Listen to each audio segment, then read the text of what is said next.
নমস্কার বন্ধুরা, আবার একটা নতুন ভিডিওতে তোমাদের সকলকে স্বাগত। তা বন্ধুরা, আজ আমরা জানবো চিত্রকূটের পাহাড়ের মধ্যভাগে অবস্থিত হনুমান ধারা মন্দির, যেখানে হনুমানজি তার ক্রোধকে শান্ত করেছিল।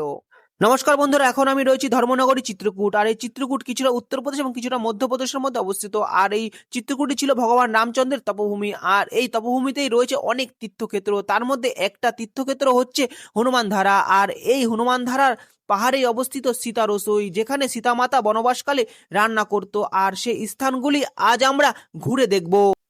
বন্ধুরা, হনুমান ধারা মন্দিরের নিচে রয়েছে এরকম সেট করা একটা জায়গা, এখানে বিশ্রাম নেওয়া যাবে। এই দেখো উপরে সেট করা রয়েছে, রোদ্রু যাতে না লাগে এই কারণে তৈরি করা হয়েছে। আর তার সঙ্গে তোমরা ওখানে বাথরুম পায়খানা সবকিছু পাবা। আর এখানে প্রসাদের জন্য অনেক দোকান রয়েছে। আমি বাইরের থেকে নিলাম, কারণ ওইদিকে একটু শান্ত পরিবেশ আছে বলে ঠাকমার জায়গায় কেউ আসে না, আর এখানে বাইরেই রাখতে হবে। এই কারণে এখানে আমি রাখলাম না সাইকেলটা। তো এই দেখো এই দোকানগুলো এখানে রয়েছে, এই পাশেও রয়েছে। এই যে বিভিন্ন রকম গাড়ি দাঁড় করানো রয়েছে, এই গাড়ির দায়িত্বে এই মাতাজি রয়েছে, আর এই গাড়ির দায়িত্বে এই মাতাজি রয়েছে। তো এরকম করে এখানে ব্যবস্থা হয়। এটা হচ্ছে হনুমান ধারা যাওয়ার যে রোপে, সেই কন্ট্রোল রুম আর এই টিকিট রুম এটা। আর এটা হচ্ছে কন্ট্রোল রুম এটা, আর এটা হচ্ছে টিকিট রুম। এটা নিচেরটা, আর ওপরেরটা তোমাদের ওপরে গিয়ে দেখাবো। এই দেখো লেখা রয়েছে। আর এখানে দেখো লেখা রয়েছে হ্যান্ডিক্যাপ যারা তাদের 50 টাকা, তারপরে 3 বছর যারা তাদের ফ্রি, 3 থেকে 10 বছর 130 টাকা, তারপরে 10 থেকে যত উপরে আছে 170 টাকা করে টিকিট, মানে আসা যাওয়া দুটো নিয়ে। এই দেখো কত লোক এসছে, সকলে যাবে, আমরা এখন হেঁটেই যাব। আর এখানে এরকম ব্যারিকেড তোমরা দেখতে পাবা। এই দেখো প্রবেশ পথ, রোপে যাওয়ার প্রবেশ পথ এখান দিয়ে। আর এখান দিয়ে ওপরে যাওয়ার পায়ে হেঁটে হেঁটে যাওয়ার পথ। তা চলো আমরা পায়ে হেঁটেই যাব। জয় শ্রীরাম, জয় জগন্নাথ। রোপওয়ের প্রবেশ পথের পাশ দিয়ে আবারও আমরা হেঁটে চলেছি হনুমান ধারা যাওয়ার যে পায়ে হাঁটার রাস্তা, সিঁড়িপথ, সেই দিকে। আমি চলে আসলাম হনুমান ধারা মন্দির যাওয়ার এই যে সিঁড়ি গেট, আর সেই সিঁড়ি পথের গেটের সামনেই দাঁড়িয়ে রয়েছি। আর এই 618টা সিঁড়ি পেরিয়ে এখন আমাকে ওপরে যেতে হবে এবং হনুমানজিকে দর্শন করতে হবে। তো এই চলার পথে কি কি দেখা যায় চারপাশে তোমাদের দেখাবো। চলো বন্ধুরা, জয় শ্রীরাম। তো প্রবেশ করতে শুরু করলাম, আর প্রবেশ করার প্রথমেই দর্শন হবে হনুমানজিকে। এই দেখো জয় শ্রীরাম প্রভু, জয় শ্রীরাম প্রভু লেখা। আর স্বামীজি বসে রয়েছে। তো এখন আমি কিছু জিজ্ঞেস করবো স্বামীজিকে। তো स्वामी जी, ऊपर क्या है मंदिर? ऊपर हनुमान जी हैं जिनकी बाएं भुजा से धारा निकली है पहाड़ फोड़ के। वो धारा कहाँ से आती है, कहाँ चली जाती है, किसी को आज तक कोई पता नहीं चला। आज तक पता नहीं। अच्छे अच्छे वैज्ञानिक आए हैं, खोज किए हैं, लेकिन पता लगा नहीं पाए। अच्छा, तो आगे सीता रसोई किधर है? सीता रसोई उसके ऊपर, उसके ऊपर 100 सीढ़ी चढ़ने के बाद सीता रसोई के बारे में थोड़ा कुछ बताइए तो। सीता रसोई के सीता माता वहाँ खाना वहाँ बना गया करती थी, वही सीता रसोई। इधर मतलब वो त्रेता युग में। वैसे और ये सीढ़िया कितना सीढ़िया चढ़ के जाना पड़ेगा? इसको 618 सीढ़ी चढ़ने के जाना पड़ेगा। 618। अच्छा, बहुत अच्छा लगा। जय सिया राम। 618টা সিঁড়ি পার করার জন্য আবারও এখান থেকে রওনা হলাম। কিছু সিঁড়ি পেরিয়ে আসার পর এই সিঁড়িপথে আমাদের দ্বিতীয় দর্শন হবে শনিদেবকে। আর এই সেই শনিদেব, তোমরা সকলে প্রেম থেকে লিখে যেও শনি মহারাজ কি জয়।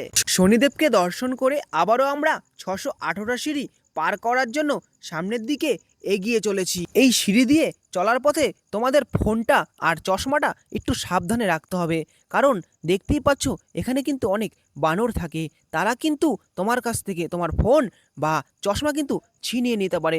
খুবই সাবধানে তোমরা কিন্তু এখান দিয়ে যাবা। আর যদি পারো তাহলে কিছু তাদের জন্য খাবার কিন্তু তোমরা নিয়ে আসবা সঙ্গে করে। আর এবার কিন্তু জঙ্গলের রাস্তা শুরু হয়ে গেল।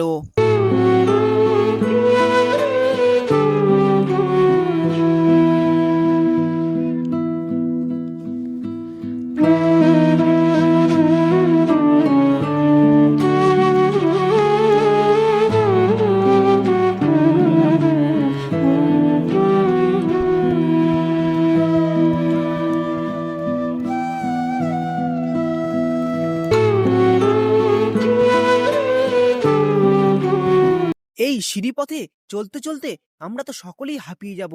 তাই এই কারণে এখানে কিন্তু এই রকম বসার ব্যবস্থাও করা রয়েছে। 618টা সিঁড়ির মধ্য গগনে আবারও হনুমানজির একটা মন্দির তোমরা দেখতে পাবা। সিঁড়ি দিয়ে হনুমানধারা মন্দির দর্শন করতে হলে তোমরা কিন্তু অবশ্যই জলের বোতল নিয়ে আসবা, কারণ এই সিঁড়িপথে সব জায়গায় কিন্তু জল তোমরা পাবা না।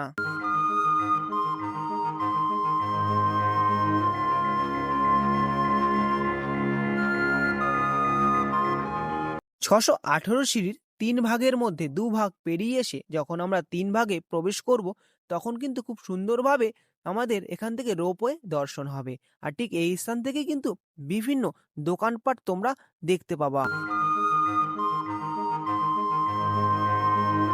কেউ যদি হনুমানজির মালা কিনতে চাও তাহলে এই দোকানেই তোমরা পেয়ে যাবা, আর এই দোকানগুলো তোমাদের চলার পথেই পড়বে। 618টা সিঁড়ি পেরোনোর সময় শুধু এক জায়গায় তোমরা দেখতে পাবা যেখানে পানীয় জলের ব্যবস্থা করে রয়েছে, আর এই সেই স্থান। আর দেখো গায়ে লেখা রয়েছে রাম রাম, আর এই স্থান থেকে তোমরা পানীয় জল পান করতে পারবা।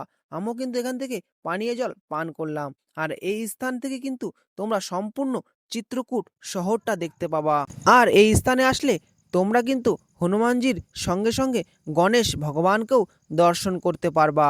এই সিঁড়িপথে সব থেকে ফেভারিট খাবার হচ্ছে কুল, যা এখানে সবরি বের নামে পরিচিত। আর এই মাতাজি এখানে কুলের সঙ্গে সঙ্গে ছোলাও বিক্রি করছে। তোমাদের যদি মনে হয় মাতাজির কাছ থেকে ছোলা কিন্তু তোমরা নিতে পারো, আর এই ছোলা কিন্তু তুমি এখানে বানরদের খাওয়াতে পারো।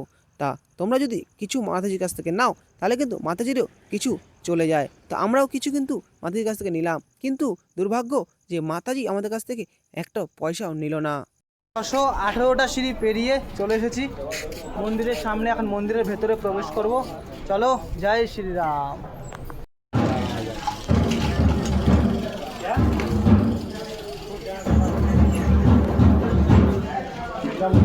অবশেষে 618টা সিঁড়ি পেরিয়ে মন্দিরের করিডোরে প্রবেশ করলাম।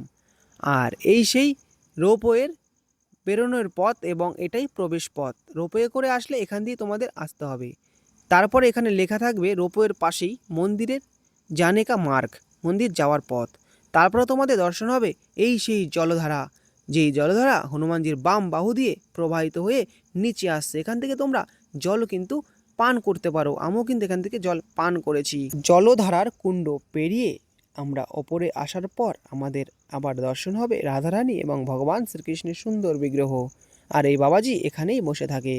তারপরে কিন্তু আমরা ফাইনালি দর্শন করতে পারবো সেই হনুমান ধারার হনুমানজি তথা হনুমান ভগবানকে।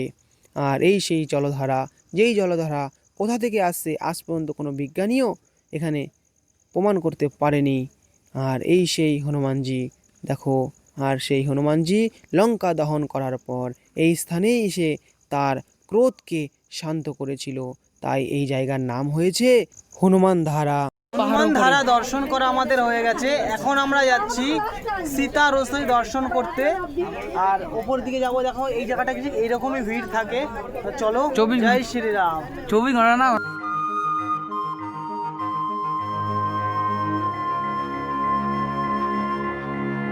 হনুমান ধারা মন্দির দর্শন করে 2 ধাপ সিঁড়ি পেরিয়ে আসার পর আমাদের দর্শন হবে সীতা রসুই। আর এই সেই স্থান যেখানে সীতা মাতা বনবাসকালে রান্না করত। আজ আমি ভেতরে প্রবেশ করে তোমাদের সম্পূর্ণ ভিডিও দেখাবো। সীতা রসুই যাওয়ার পথেই প্রথমেই আমাদের দর্শন হবে ভোলে বাবা, গণেশ ভগবান এবং মাতা পার্বতী মাইয়াকে। তারপরে কিন্তু আমাদের দর্শন হবে প্রভু রামচন্দ্র এবং সীতা মাতাকে। এই স্থানে আসার পর আমার মনে হচ্ছে আমি এখন ত্রেতা যুগে রয়েছি। দেখো না, ঘরবাড়িটা ঠিক সেই রকমই মনে হচ্ছে। এখানে কিন্তু অনেক সাধু সন্তও রয়েছে পুরো পাহাড়ের মধ্যভাগে। এখন আমি প্রবেশ করতে চলেছি এই সেই প্রবেশদ্বার যেখানে মাতা সীতা রান্না করতো। তো সেই রান্নাঘরটা কত বড় এবং রান্নাঘরে কি কি দেখা যায় সম্পূর্ণ ভিডিওটা তোমাদের দেখাতে দেখাতে যাব। প্রথম ঘরে রয়েছে আয়না, লাল কাপড়ের চুনরি আর সঙ্গে ভগবানের বিভিন্ন ফটো। তোমার যদি মনে হয় এখানে তুমি 10 টাকা দানও করে যেতে পারো, আর যদি মনে হয় করবা না তাও কিন্তু তোমরা পারো। প্রথম ঘর দর্শন করে এখন আমি দ্বিতীয় ঘরের দিকে প্রবেশ করছি। দেখি দ্বিতীয় ঘরে কি দেখা যায়। লেখা রয়েছে দেখো প্রাচীন সীতা রসই মন্দির। এখন আমি প্রাচীন সীতা রসই মন্দিরে প্রবেশ করলাম।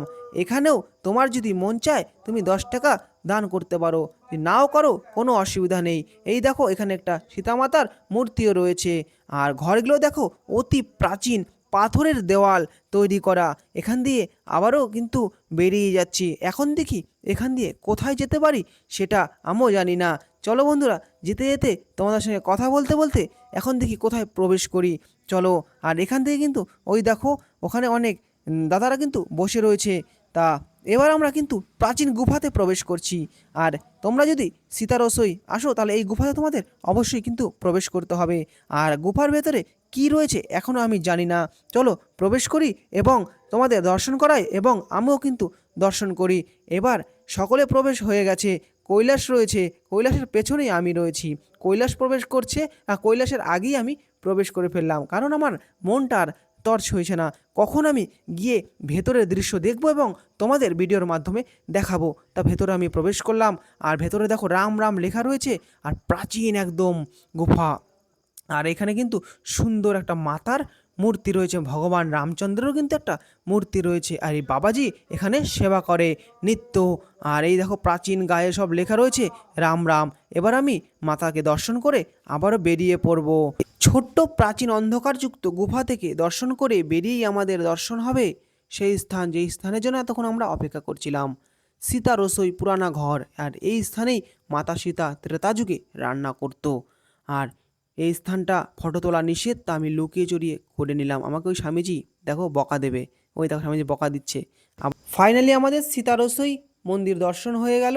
এবার আমরা আরেকটা স্থান দর্শন করব, যে স্থানে মাতা সীতা বনবাসকালে পঞ্চ ঋষিমণিকে ভোজন করিয়েছিল। আর এই সেই স্থান, মাতা সীতা নিজের হাতে রান্না করে এই পঞ্চ ঋষিকে ভোজন করিয়েছিল। সেই স্থানটাও তোমাদের দর্শন করালাম। সীতারসই মন্দিরের পেছন দিকে যদি আমরা না যাই তাহলে কিন্তু আমরা যে পাহাড়ের মধ্যগগনে রয়েছি সেটা কিন্তু বুঝতে পারবো না। তাই বন্ধুরা, সীতারসই যদি আমরা আসি, হনুমানধারা মন্দিরে আসি, তাহলে অবশ্যই সীতারসই ঘরের পেছন দিকে যাব, এই সৌন্দর্য উপভোগ করব। তা বন্ধুরা, এই ভিডিওটা এখানেই সমাপ্ত করলাম। আর বন্ধুরা, এই রকম ধর্মীয় স্থানের ভিডিও তোমরা যদি দেখতে ইচ্ছুক হও তাহলে আমার পেজটা ফলো করে নিতে পারো। আর ইউটিউব থেকে দেখলে একটু সাবস্ক্রাইব করে নিতে পারো, কারণ আমি পরবর্তী ভিডিও তোমাদের দেখাতে চলেছি চিত্রকূটের আরেকটা ধর্মীয় স্থান। বন্ধুরা, তোমরা সকলে ভালো থেকো, প্রেম থেকে লিখে যেও। জয় জয় শ্রীরাম।